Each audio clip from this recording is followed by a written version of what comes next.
On the last night of Jesus' life here on earth, he said to his disciples, "A new command I give you, love one another. As I have loved you, so must you love one another. And by this, everyone will know that you are my disciples, if you love one another." Jesus demonstrated his love by serving others throughout his ministry and even unto the cross.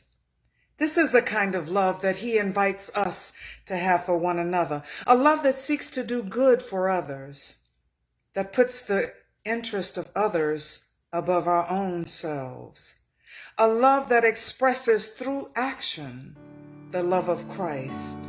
The stories that we share here are examples of the servant love with which Christ himself loved us. Will you let me be your servant? Let me be as Christ to you. Pray that I may have the grace to let you be my servant too. Now Jesus was going up to Jerusalem. On the way, he took the 12 aside and said, "We are going up to Jerusalem. The Son of Man will be delivered over to the chief priests and teachers of the law. They will condemn him to death and hand him over to the Gentiles to be mocked and flogged and crucified. On the third day, he will be raised to life." Then the mother of Zebedee's sons came to Jesus with her sons, and kneeling down, asked a favor of him. "What is it you want?" he asked. She said, "Grant that one of these two sons of mine may sit at your right and the other at your left in your kingdom." "You don't know what you're asking," he said to them. "Can you drink the cup I'm going to drink?" "We can," they answered. Jesus said to them, "Indeed, you will drink from my cup, but to sit at my right or left is not for me to grant. These places belong to those for whom they have been prepared by my Father." When the 10 heard about this, they were indignant with the two brothers.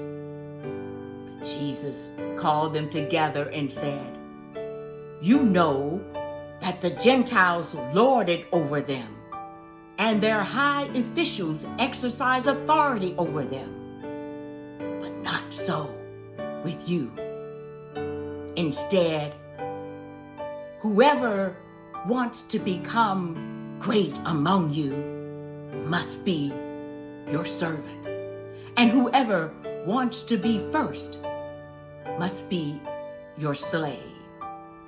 Just as the Son of Man came not to be served, but to serve, and to give his life as a ransom for many." We are pilgrims on a journey.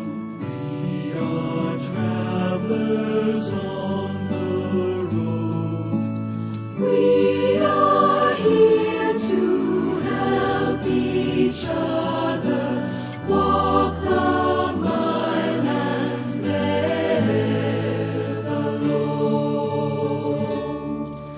I will hold the Christ light for you in the night time of your fear. I will hold my hand out to you. Speak the peace you long to hear. It was just before the Passover festival. Jesus knew that the time had come for him to leave this world and to go to his Father. Having loved his own who were in the world, he now loved them to the full. The evening meal was being served, and the devil had already prompted Judas, son of Simon Iscariot, to betray Jesus. Jesus knew that the Father had put all things under his authority. He knew that he had come from God and that he was returning to God. So Jesus got up from the meal, took off his outer clothing, and wrapped a towel around his waist. After that, he poured water into a basin, and he began to wash the disciples' feet, drying them with the towel that was wrapped around his waist. When he came to Simon Peter, Peter said to him, "Lord, are you going to wash my feet?" And Jesus said to him, "Peter, you don't realize now what I am doing, but later you will understand." But Peter insisted, "No, Lord, you shall never wash my feet."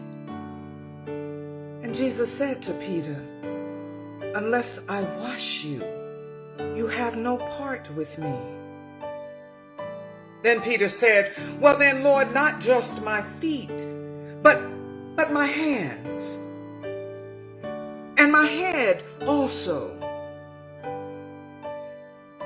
And Jesus said to Peter, "Those who have had a bath need only wash their feet to be entirely clean. And you are clean,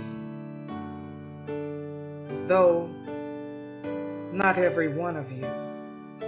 For Jesus knew who would betray him, and that is why he said, not everyone was clean. When Jesus had finished washing the disciples' feet, he put on his clothes and returned to his place. Then he asked the disciples, "Do you understand what I have done for you? You call me teacher and Lord, and rightly so, for that is what I am. Now that I, your Lord and teacher, have washed your feet, you must also wash one another's. I have set an example for you, that you should do as I have done for you. For truly I tell you, no servant is greater than his master, nor is the messenger greater than the one who sent him. Now that you know these things, you will be blessed if you do them." I will weep when you are weeping. When you laugh, I'll laugh with you. I will share your joy and sorrow till we've seen this journey through.